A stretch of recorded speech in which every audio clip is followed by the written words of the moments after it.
Good morning. A very warm welcome to the Microsoft Research Forum. My name is Chris, and I'm going to talk today about an extraordinary revolution that's unfolding at the intersection of AI and deep learning with the natural sciences. In my view, the most important use case of AI will be to scientific discovery. And the reason I believe this is that it's our understanding of the natural world obtained through scientific discovery, together with its application in the form of technology, that has really transformed the human species. And this transformation has very broad applicability, spanning vast ranges of length and time. Now, we've seen remarkable advances, of course, in AI in the last couple of years, and you may ask, can we just apply large language models to scientific discovery and be done? Well, the answer is no, but first let me say that large language models do have two remarkable properties that are very useful. The first one is, of course, they can generate and can understand human language, so they provide a wonderful human interface to very sophisticated technologies. But the other property of large language models, and I think this came as a big surprise to many of us, is that they can function as effective reasoning engines. And of course, that's going to be very useful in scientific discovery. But large language models alone don't address the full challenge of scientific discovery. And the reason is that there are some key differences in the natural sciences. And let me highlight some of these. So the first one is that in scientific discovery, we need to do precise quantitative numerical calculations. We may need to calculate the properties of molecules or materials. And large language models are very poor at doing complex numerical calculations. They don't produce accurate results. And of course, they're hugely inefficient from a computational point of view in doing such calculations. A second critical difference is that in the natural sciences, the ultimate truth, the gold standard, is experiment. It doesn't matter how beautiful your theory is or how clever your code is. If it doesn't agree with experiment, you have to go back and think again. So in scientific discovery, experiment needs to be embedded in the loop of the scientific discovery process. Another difference is that with large language models, we can exploit internet-scale data that, to a first approximation, is readily available, freely available. In scientific discovery, however, the training data is often scarce. We may generate it computationally at great expense, or we gather it through sophisticated, complex laboratory experiments, but it tends to be scarce, it tends to be expensive, it tends to be limited. But there's a final difference that to some extent offsets that scarcity of data, and it's the fact that we have the known laws of physics.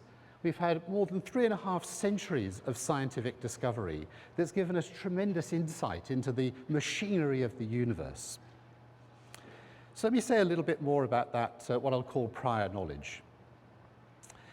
So very often, this prior knowledge is expressed in the form of differential equations. So think about Newton's laws of motion, or the law of gravity, going back to the 17th century, Maxwell's equations of electrodynamics in the 19th century, and then, of course, very importantly, at the beginning of the 20th century, the discovery of the equations of quantum physics. And here I show a simplified version of Schrödinger's equation. And if you sprinkle in a few relativistic effects, then this really describes matter at the molecular level with exquisite precision. And it's, of course, been crazy not to use those centuries of scientific advance. But there's a problem, which is that these equations, although they're very simple to write down, are computationally very expensive to solve. In fact, an exact solution of Schrödinger's equation is exponential in the number of electrons, so it's prohibitive for any practical application. And even accurate approximations to Schrödinger's equation are still computationally very expensive. Nevertheless, we can make efficient use of that, because instead of viewing your solver for Schrödinger's equation as a way of directly calculating the properties of materials or molecules, that's expensive. Instead, we can use that simulation to generate synthetic training data, and then use that training data to train deep learning models, which we'll call emulators. And once they're trained, those emulators can be several orders of magnitude faster than the original simulator. And I'll show you an example of that in a moment. But it's not just these differential equations that constitute powerful prior knowledge. Let's have a look at this molecule in isolation, just a simple molecule, and it has various properties. Let's say it has some energy. If we now imagine rotating the molecule, then in the computer, the coordinates of all the atoms are stored as numbers. As we rotate the molecule, all of those numbers change, but the energy doesn't change. And we call that an invariance property. And it's a powerful, exact piece of prior knowledge, and we want to make sure that's baked into our machine learning models. And if that molecule happens to have a dipole moment, it's like a little bar magnet, then when the molecule rotates, that little magnet rotates with the molecule. That's called equivariance. And there's a lot more besides. These are examples of symmetries, but symmetries play a very powerful role in the natural sciences. So the symmetry of space-time gives rise to conservation of momentum, conservation of energy. Gauge symmetries in the electromagnetic field gives rise to the conservation of charge. These hold exactly, with exquisite precision. And again, we want to exploit all of that prior knowledge. So how can we actually make use of that prior knowledge in practice? Well, it really comes down to a very fundamental theorem that's right at the heart of machine learning. It has a strange title. It's called the no free lunch theorem. But what it says is that you cannot learn purely from data. You can only learn from data in the presence of assumptions or prior knowledge. And in the machine learning context, we call that inductive bias. And there's a trade-off between the data and the inductive bias. So if you're in a situation where data is scarce, you can compensate for that by using powerful inductive bias. And so it leads to a different kind of trade-off. If you think about large language models, I've already said that we have data available at a very large scale. And so those large language models use very lightweight inductive bias. They're often based on transformers. The inductive bias is that we have a deep hierarchical representation. Perhaps there's some data-dependent self-attention, but it's very lightweight inductive bias. In many scientific models, we're in the other regime. We don't have very much data, but we have these powerful inductive biases arising from 3.5 centuries of scientific discovery. So let me give you an example of how we can use those inductive biases in practice. And this is some work done by our close collaborators and partners in the Microsoft Azure Quantum team. And the goal here is to find new electrolytes for lithium-ion batteries, and in particular, to try to replace some of that increasingly scarce lithium with cheap, widely available sodium. And so this really is a screening process. We start at the top with over 32 million computer-generated candidate materials, and then they go through a series of ever more expensive screening steps, including some human-guided screening towards the end, eventually to arrive at a single best candidate. Now, those steps involve things like density functional theory, which are approximate solutions to Schrödinger's equation, but they're computationally very expensive. So we do what I talked about earlier, which is we use those solutions. We use solutions from density functional theory to train an emulator, and now the emulator can do this screening much faster. In fact, it's more than 3 orders of magnitude faster at screening these materials. And anytime something gets 3 orders of magnitude faster, that really is a disruption. And so what this enabled us to do is to take a process, a screening process that would have taken many years of compute by conventional methods, and reduce it to just 80 hours of computation.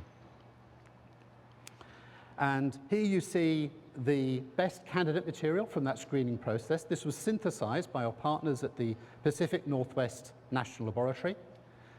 And here you can see some test batteries being fabricated. And then here are the batteries in a kind of test cell. And then just to prove that it really works, here's a little alarm clock being powered by one of these new lithium-ion batteries that uses 70% less lithium than a standard lithium-ion battery. So that's extremely exciting, but there's much more that we can do. It's really just the beginning. So as well as using AI to accelerate that screening process by 3 orders of magnitude, we can also use AI to transform the way we generate those candidate materials at the top of that funnel. So this is some recent work called MatterGen. And the idea here is not simply to generate materials at random and then screen them, but instead generate materials in a much more focused way, materials that have specific values of magnetic density, band gap, and other desired properties. And we use a technique called diffusion models. You're probably familiar, at least with the output of diffusion models. They're widely used to generate images and now video as well. And here they are being used to generate. Can we just play that video? Is that possible?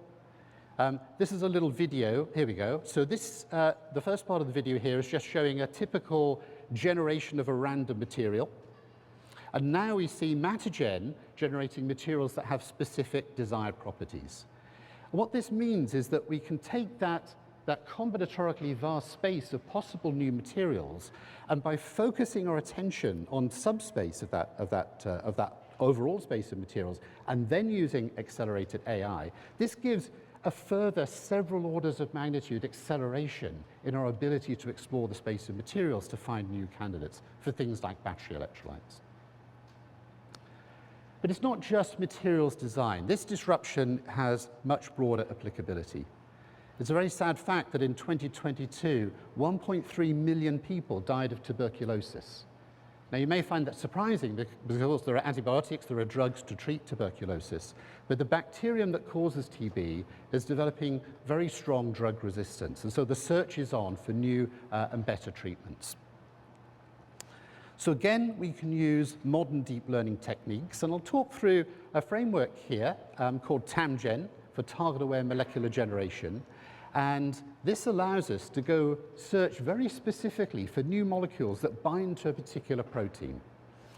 So here's how it works. We first of all train a language model, but it's not trained on human language, it's trained on the language of molecules. And in particular, this uses a standard representation called SMILES, which is just a way of taking a molecule and expressing it as a one-dimensional sequence of tokens, so a bit like a sequence of words in language. And now we train a transformer with self-attention to be able to effectively predict the next token. And when it's trained, it now understands the language of SMILE strings. It understands the language of molecules, and it can generate new molecules. But we don't just want to generate new molecules at random, of course. We want to generate molecules that are targeted to a particular protein. And so we use another transformer-based model to encode the properties of that protein. And in particular, we're looking for a region of the protein called a pocket, which is where the drug molecule binds. And in the process, it alters the function of the protein, and that breaks the chain of the disease. And so we use some of those geometrical properties that I talked about earlier to encode the geometrical structure of the protein, taking account of those invariant and equivariant properties. And we learn a model that can map that into that representation of the SMILE string. We want to do one more thing as well. What we want to do is to be able to refine molecules. We want to take molecules that we know bind, but improve them, increase their binding efficiency. And so we need a way of encoding an existing molecule, but also generating variability. And we use another standard deep learning technique called a variational autoencoder, which takes a representation of the starting molecule, and again, encode that into that representation space. And then finally, we use a thing called cross-attention that combines the output of those two encoders into that SMILES language model. So once the system has been trained, we can now present it with a target protein, in this case for TB. We can present it with a known molecule that binds to that target, and then it can generate candidates that we hope will have an improved efficacy compared to the starting molecule. Now, we collaborate with a partner called GIDI, the Global Health Drug Discovery Institute. They've synthesized these candidate molecules, and they found this one in particular is more than 2 orders of magnitude improvement over a standard drug molecule. So it's got a long way to go before we have a clinical drug, but nevertheless, this is an extraordinary achievement. This is the state of the art in terms of candidate drug molecules which bind to this particular protein. So I think very, very exciting. And of course, we're continuing to work with Giddy to refine and optimize this and hope eventually to take this towards preclinical trials. So I've mentioned several concepts here: transformers, attention, variational autoencoders, diffusion models, and so on. And if you want to learn more about these techniques, I'm delighted to say that a new book has just been published a few weeks ago called Deep Learning, Foundations and Concepts, produced by Springer, a beautiful, very high-quality hardback copy, but it's also available from bishopbook.com as a free online version. So I encourage you to take a look at that. So finally, I hope that I've given you a glimpse of how AI and deep learning are transforming the world of scientific discovery. I've highlighted two examples, one of them in materials design and one of them in drug discovery. This is just scratching the surface. The potential of this disruption has huge breadth of applicability. And so to hear more about this exciting field, in a few minutes, Bonnie will be moderating a panel discussion on transforming the natural sciences with AI. Thank you very much.